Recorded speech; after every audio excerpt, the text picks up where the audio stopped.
மீன் பிடிக்கும் தொழில் போட்டியில் பொறாமை பிடித்து ஒருத்தருக்கு ஒருத்தர் அடித்து கொண்டு பெருத்த நஷ்டத்துக்கு பரிகாரம் தேடிக்கொண்ட காட்சி நீங்கள் நேரடியாக பாருங்கள்.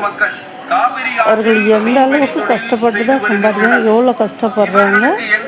மனசில் பொறாமை இருக்கணும். ஆனால் இந்த அளவுக்கு பொறாமை இருந்தால் வாழ்க்கையை எப்படி வாழ வேண்டும் என்று நீங்களே பாருங்கள்.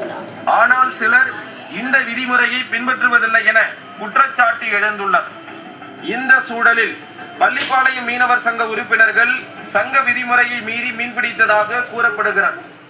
இதற்கு கொக்கராயன்பேட்டை மீனவர் சங்க உறுப்பினர்கள் எதிர்ப்பு தெரிவித்துள்ளனர். அத்துடன் பரிசலில் பொருத்தி இருந்த மின் விளக்கையும் எடுத்து சென்றுள்ளனர். சங்க கூட்டத்தில் வந்து விளக்கம் அளித்துவிட்டு உடைமைகளை வாங்கிக் கொள்ள கூறியுள்ளனர்.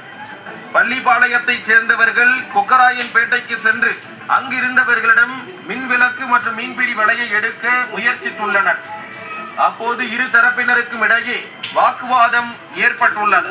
ஒரு கட்டத்தில் வாக்குவாதம் முற்றி கைகலப்பாக மாறி உள்ளது.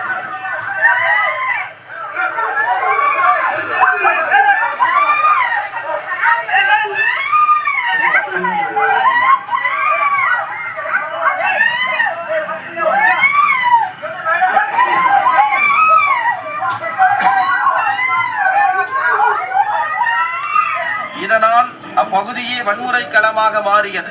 இந்த மோதலின் போது நெல் அறுவடைக்கு பயன்படுத்தும் அரிவாள் மூலம் கொக்காயன்பேட்டையைச் சேர்ந்த பெரியசாமி மற்றும் கார்த்தி ஆகியோர் தாக்கப்பட்டுள்ளனர்.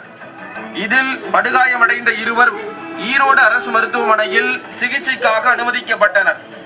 இரு தரப்பினர் ஒருவருக்கொருவர் ஆக்ரோஷமாக தாக்கிக் கொண்ட வீடியோ தற்போது வெளியாகி பதைபதைக்க வைத்துள்ளது.